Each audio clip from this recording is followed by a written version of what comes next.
부지런하여 게으르지 말고 열심을 품고 주를 섬기라. 소망 중에 즐거워하며 환난 중에 참으며 기도에 항상 힘쓰며 성도들의 쓸 것을 공급하며 손 대접하기를 힘쓰라. 아멘. 아멘. 오늘도 예배의 자리를 사모함으로 나오신 우리 중일교회 귀한 성도님들, 그리고 온라인으로 오늘 예배에 함께 하시는 우리 귀한 성도님들을 주님의 이름으로 축복합니다. 우리 옆에 분들을 잠깐 바라보면서 사랑스러운 눈빛으로 바라보며 우리 이렇게 한번 인사해 볼까요? 사랑합니다. 축복합니다. 사랑합니다. 축복합니다.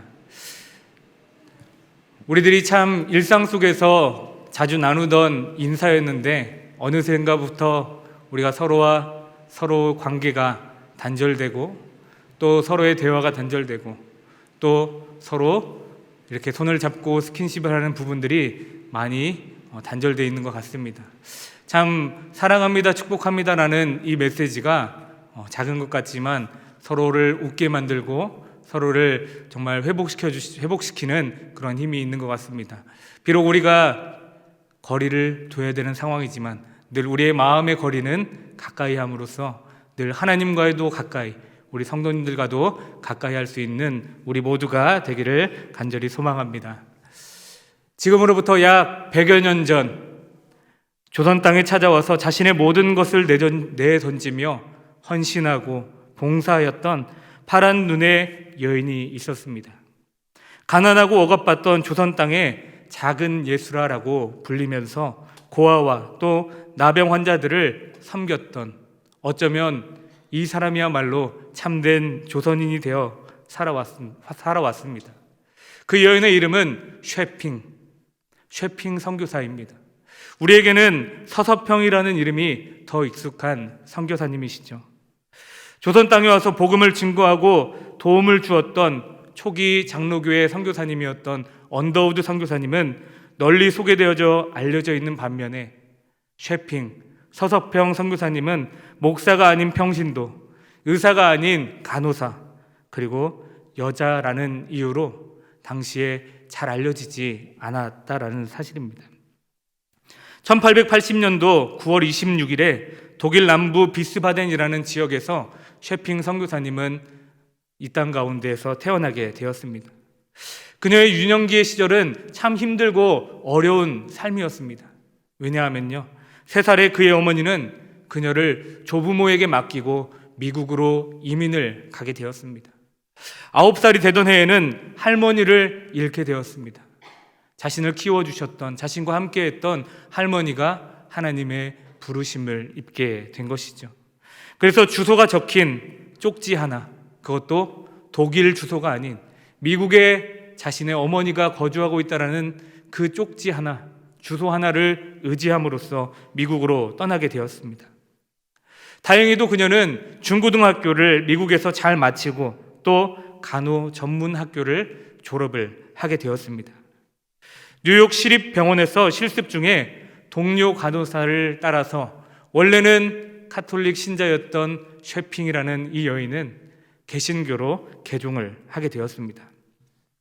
1911년 극심한 가난과 또 전염병 때문에 많은 사람들이 죽어가고 있다는 미개의 조선이라는 땅에 대해서 이 쉐핑 선교사는 이야기를 듣게 되었습니다.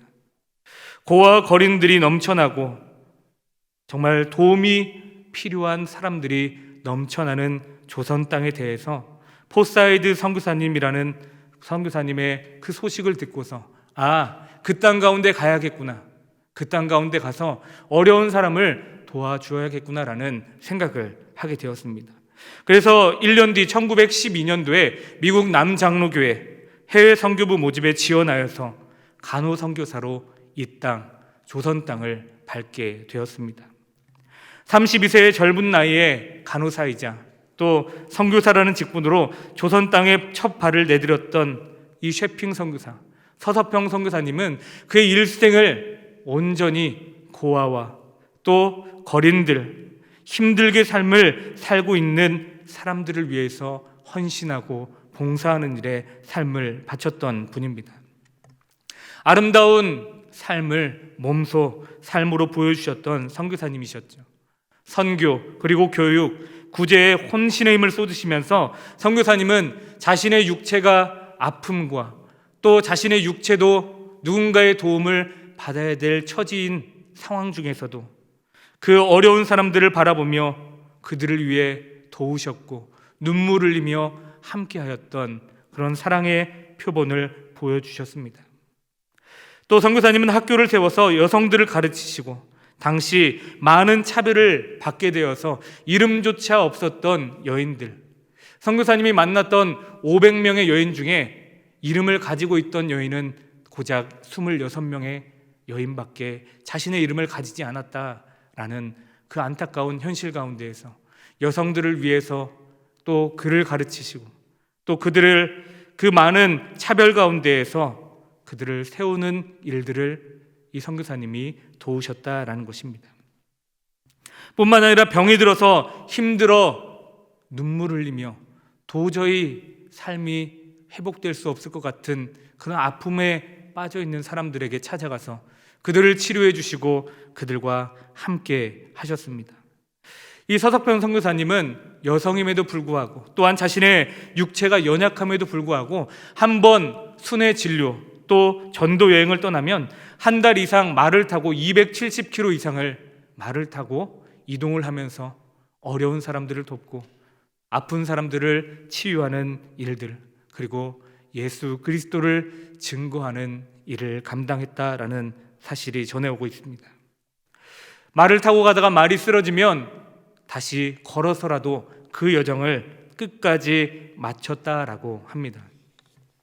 선교사님이 받았던 임금의 대부분은 빈민과 여성을 위해서 사용했고 이 선교사님께서는 고아 14명을 자녀로 삼았고 오갈 데 없는 과부 38명을 자신의 집 그 좁은 방에서 함께 지낼 수 있도록 그들에게 문을 열어주었고 그들과 함께 해주었습니다. 자신의 모든 것을 내어준 서석평 선교사님은 1934년 6월 26일 새벽 4시에 결국 하나님의 부르심을 받고 그의 생을 마치게 되었습니다. 풍토병에 걸려있던 선교사님, 그리고 폐렴과 자신도 먹기 부족한 많은 양식들을 어려운 사람들에게 전하면서 결국 본인이 영양실조에 걸리게 되어서 죽음에 이르게 되었던 것입니다.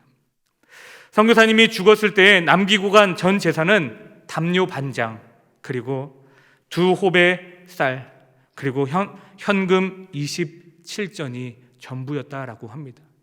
그만큼 자기가 받았던 것을 축적하거나 자기를 위해서 사용한 것이 아니라 어려운 사람들을 돕고 어려운 사람들과 함께하였던 선교사님의 삶이 결국 이 남겨진 것들로 인해 그 선교사님께서 어떻게 살았는지에 대해서 증명을 해주고 있는 것이죠.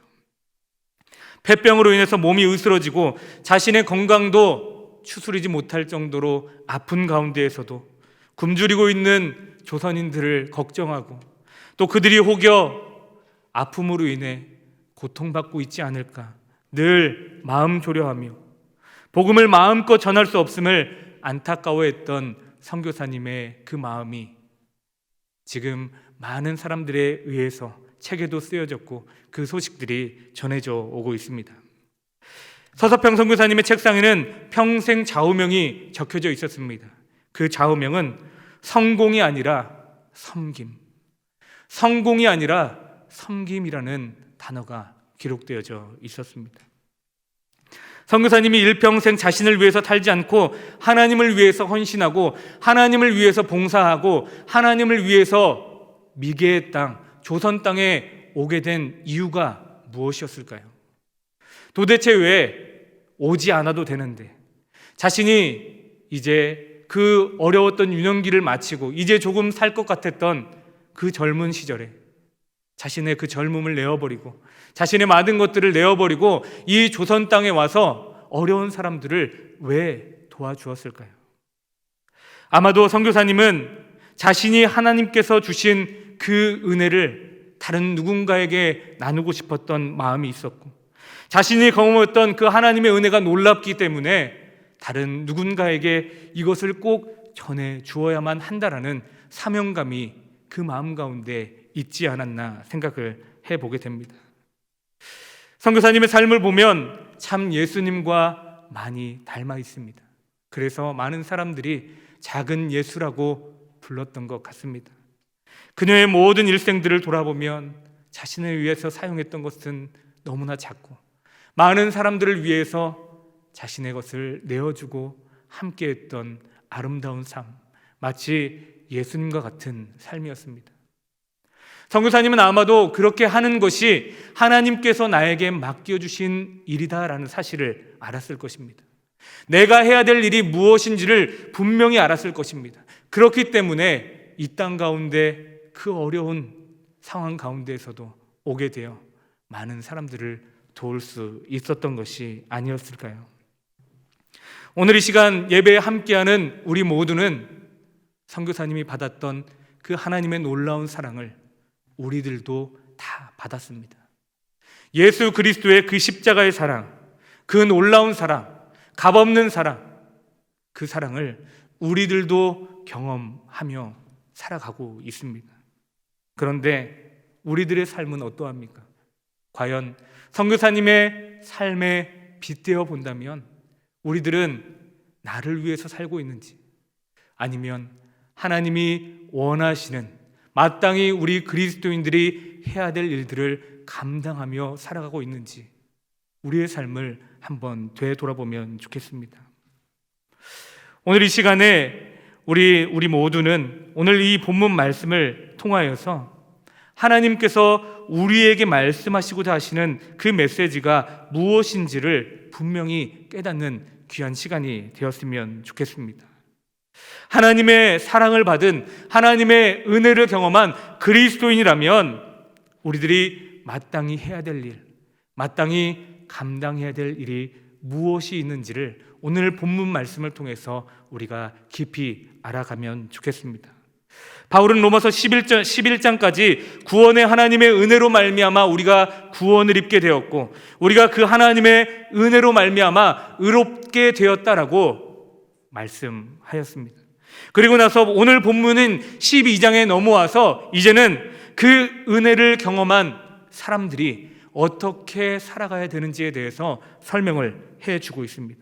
실제적인 실천, 실제적인 그리스도인들의 삶이 어떠해야 되는지 설명을 해주고 있는 장이 바로 오늘 우리가 읽었던 12장의 말씀입니다.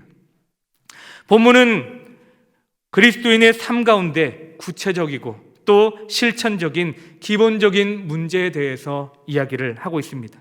동시에 말씀을 기준으로 믿음을 가지고 우리가 어떻게 살아가야 하는지, 그리스도인이라면 어떠한 자세를 가지고 살아가야 되는지에 대해서 우리들에게 이야기해 주고 있습니다.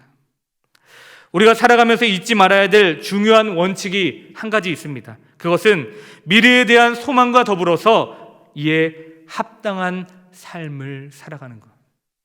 하나님께서 우리에게 이루어 주실 소망에 대해서 우리가 그 소망을 가지며 살아가지만 마땅히 오늘을 살아가는 우리들이 우리의 삶을 어떻게 살아내야 하는지 분명히 아는 것이 우리 그리스도인들에게 필요하다라는 것입니다.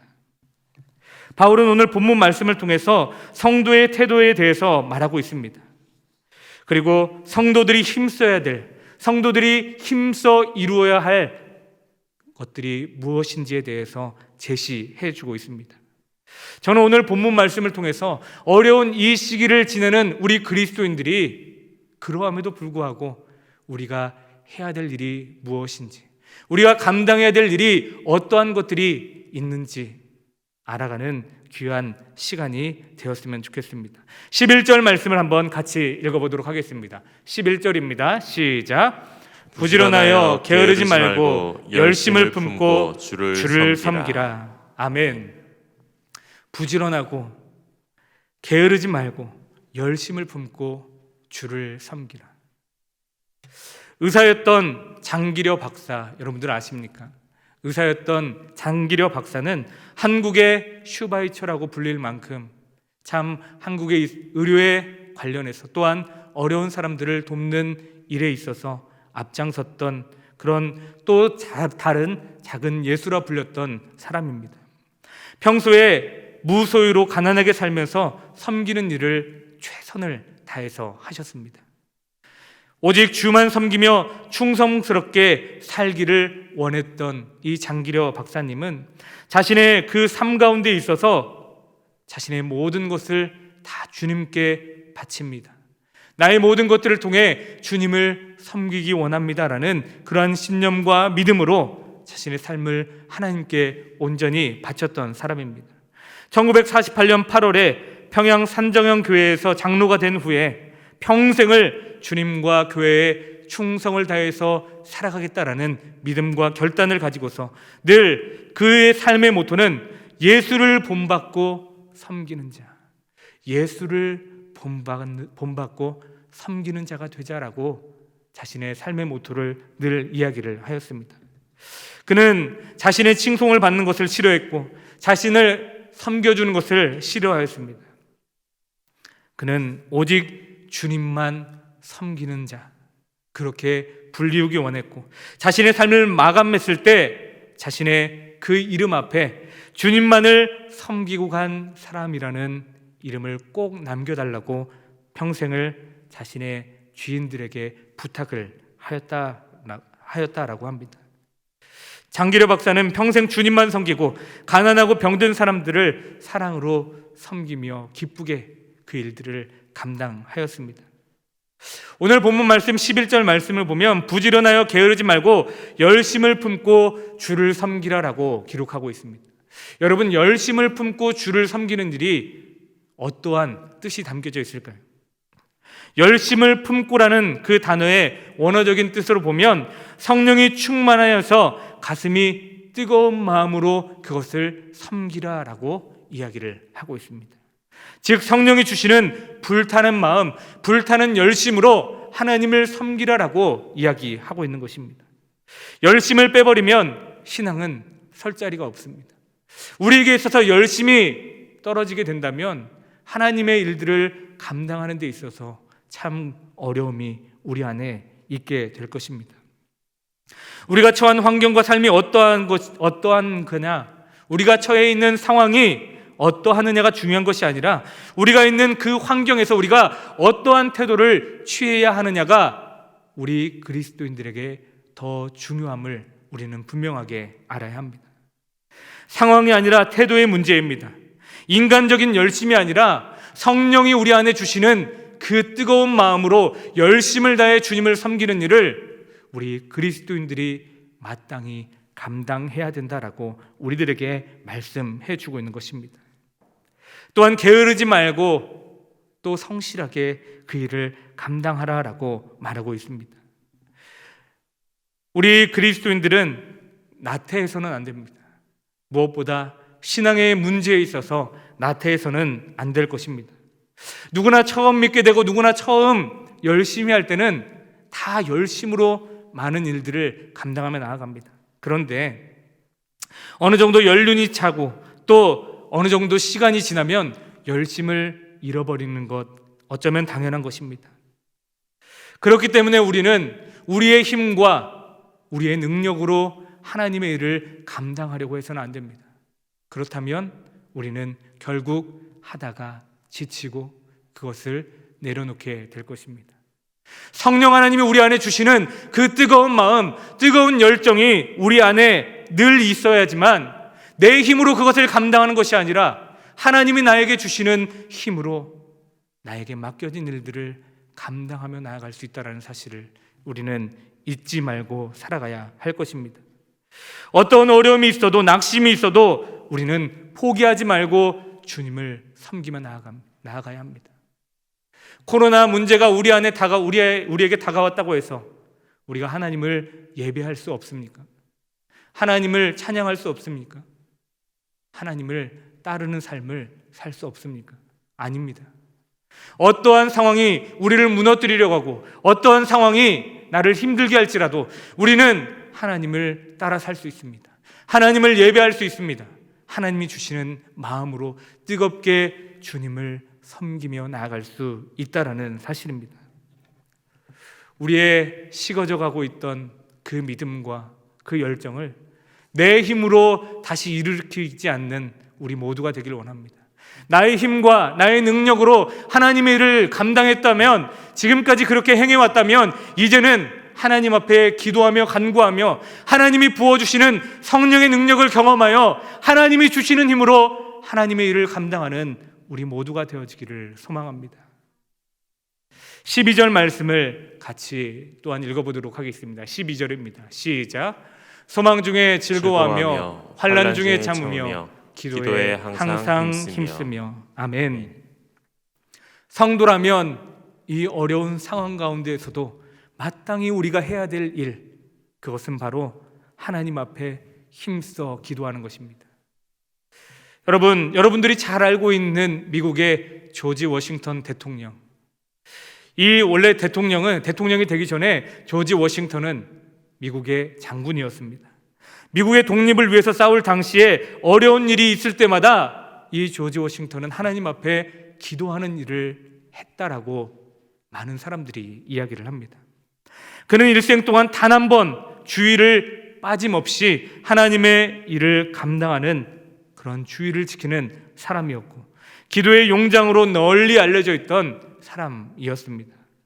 한 번은 워싱턴이 미국의 독립을 위해서 싸우던 중에 그 싸움 가운데에서 총알이 날라와서 자신의 인생이 이제 여기서 끝인가? 이제 나의 인생이 여기서 끝인가? 라는 그 두려움 가운데에서, 그러한 위기 상황 가운데에서 도망을 가기보다는 하나님 앞에 이 시간 기도해야겠다라는 마음을 품고, 그는 그 자리에서 무릎을 꿇고 간절히 하나님 앞에 기도를 하기 시작합니다. 기도의 소리가 얼마나 컸는지 그 주변에 있던 어떠한 한 농부가 그 기도의 소리를 듣게 되었습니다.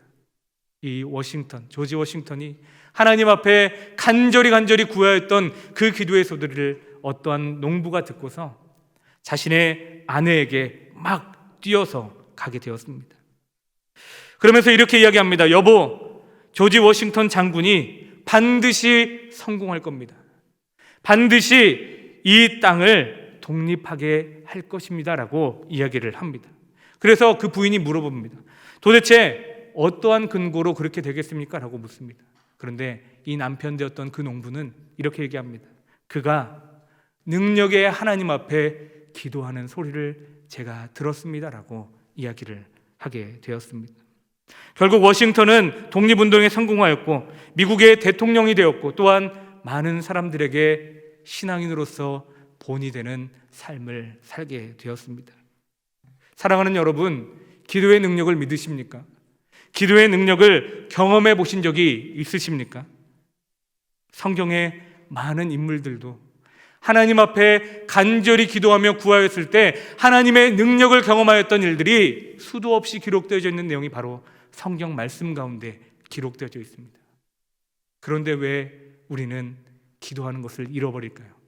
그런데 왜 우리는 지금 이 상황 가운데에서 도망을 쳐도 부족할 상황 가운데에서 하나님 앞에 무릎을 꿇었던 이 조지 워싱턴처럼 우리는 왜 위기와 어려운 상황 가운데에서 기도하기보다 그 상황을 피하려고만 하는지.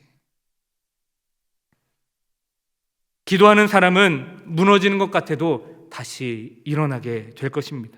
기도하는 교회는 절대 무너지지 않습니다. 그러므로 우리가 마땅히 그리스도인으로서 우리가 해야 될 일은 바로 하나님의 능력을 믿으며 나와 함께해 주실, 그리고 나의 모든 것을 인도해 주실 하나님을 바라보며 기도하는 것.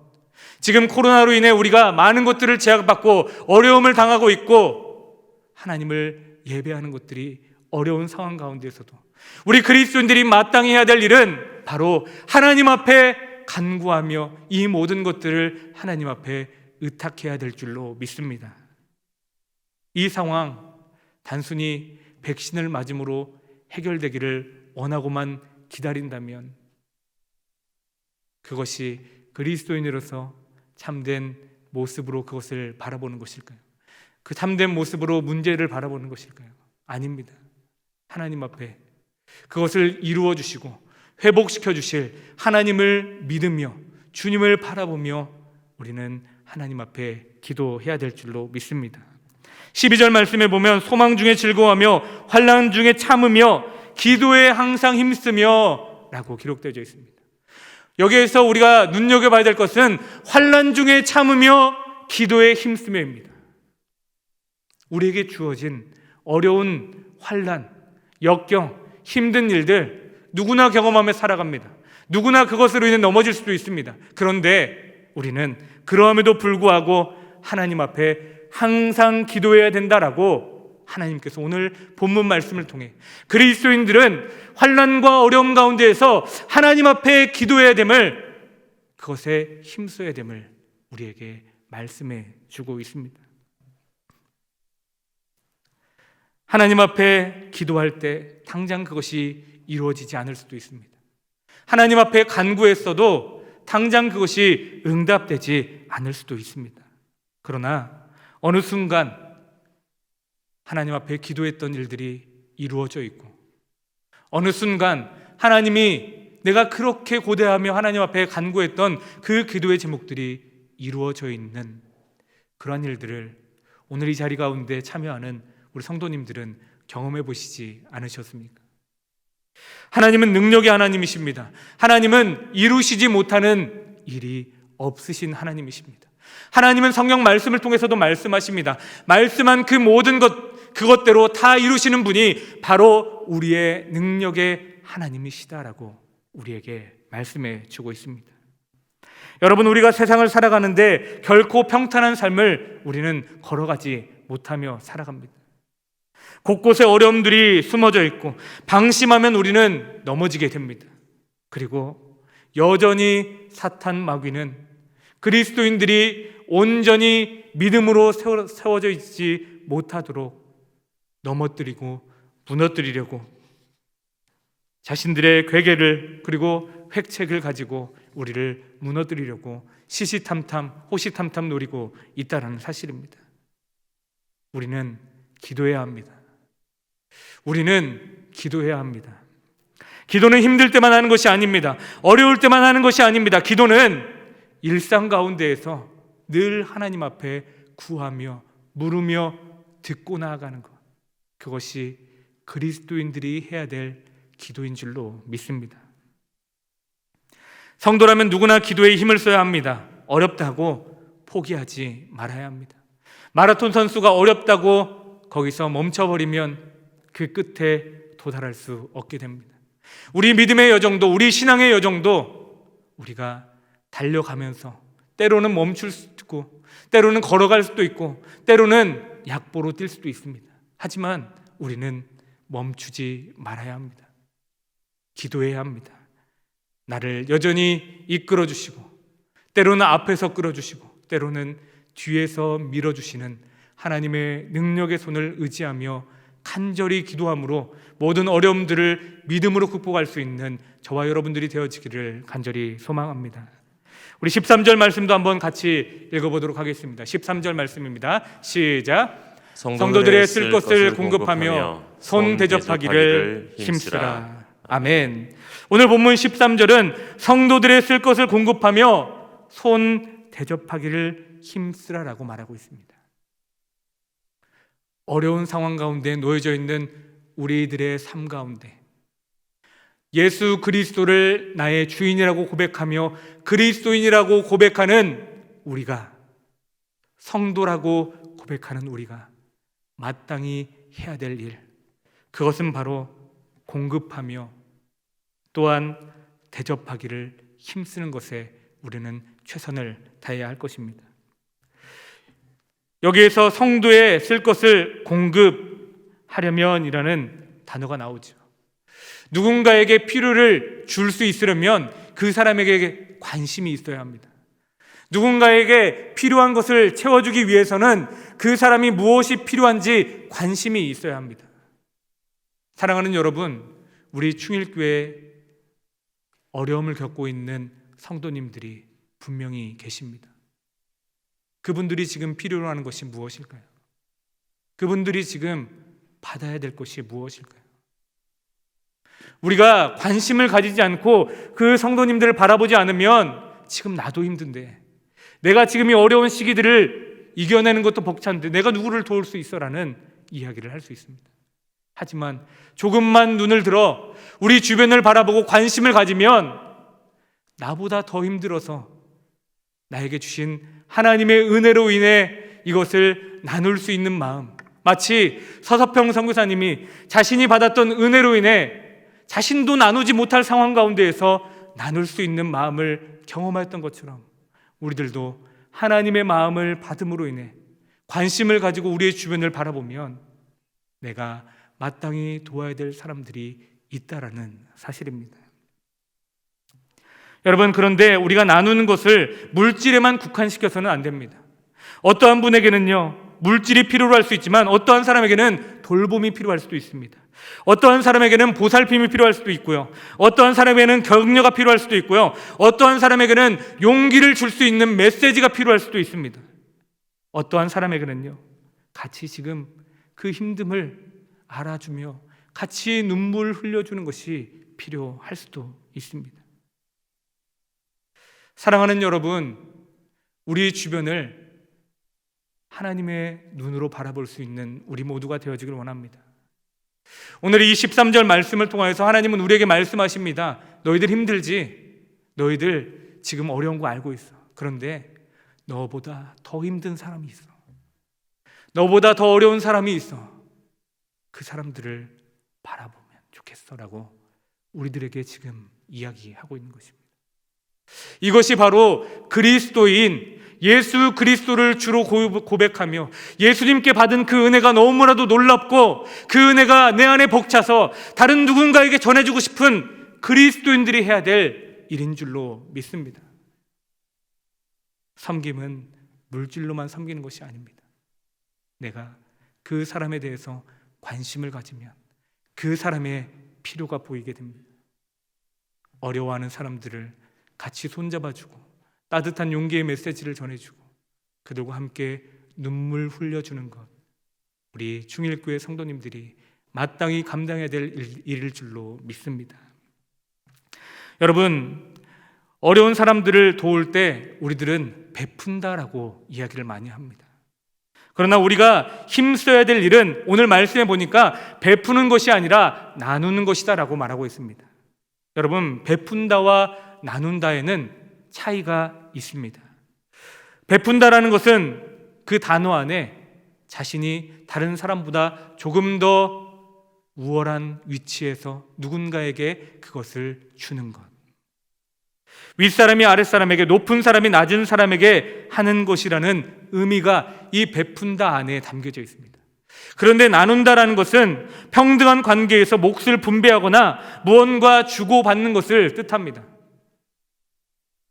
그래서 정을 나눈다, 인사를 나눈다, 바로 이 나누는 것이 우리들에게 필요하다라는 것입니다. 우리가 가진 것은 내 손에 있지만 나의 것이 아닙니다. 내가 지금 누리고 있는 많은 부가 있을지라도, 내가 누리고 있는 권력이 있을지라도, 내가 누리고 있는 것들이 있을지라도 이것은 내 것이 아닙니다. 여러분들 잘 아시지 않습니까? 하나님이 나를 이 땅 가운데 보내주셨고 하나님이 나에게 그것들을 맡겨주셨고 하나님이 그것으로 인해 어려운 사람들을 돕고 다른 누군가를 도울 수 있는 힘을 나에게 주신 것이다라는 그 사실을 우리는 잊지 말아야 한다는 것입니다.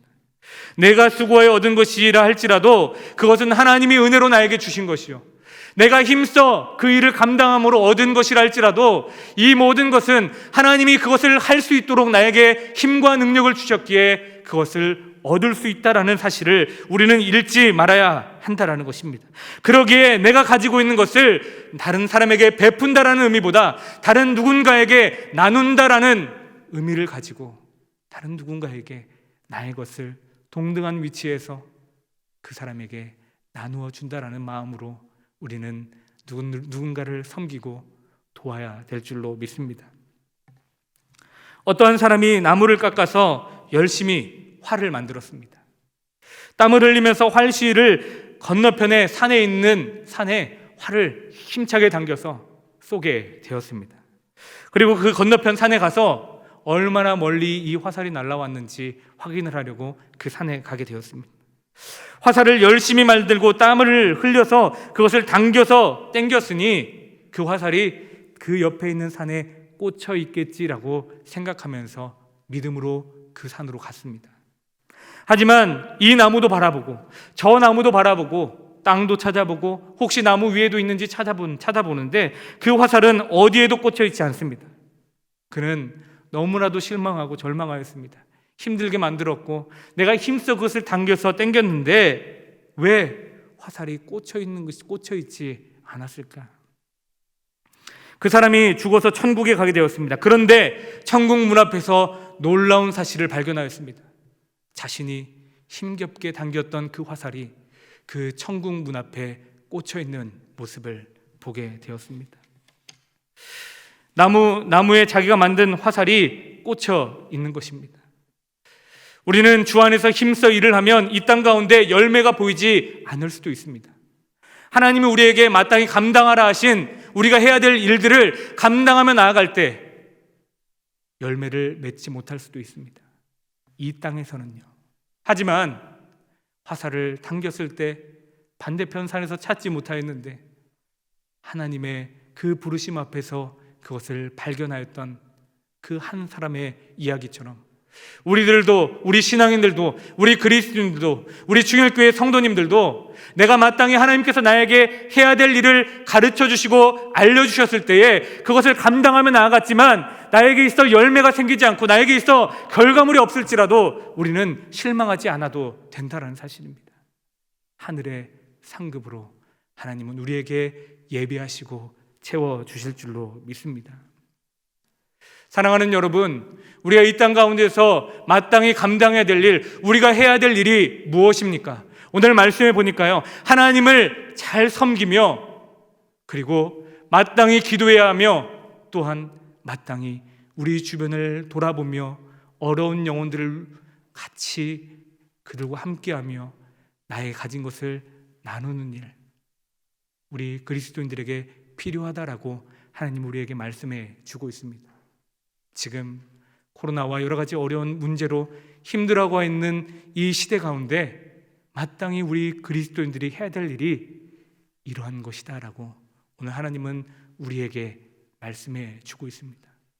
사랑하는 여러분, 여러분들의 귀한 삶이 서서평 선교사님과 같이 하나님이 주신 은혜가 너무나도 감사하여서 마땅히 내가 해야 될 일이 있다는 사실을, 그리고 하나님이 나에게 지금 이것들을 감당하면 좋겠어라고 말씀하시는 그 음성에 귀 기울임으로 그것을 듣고 믿음으로 따라갈 수 있는 우리 모두가 되어지기를 간절히 소망합니다.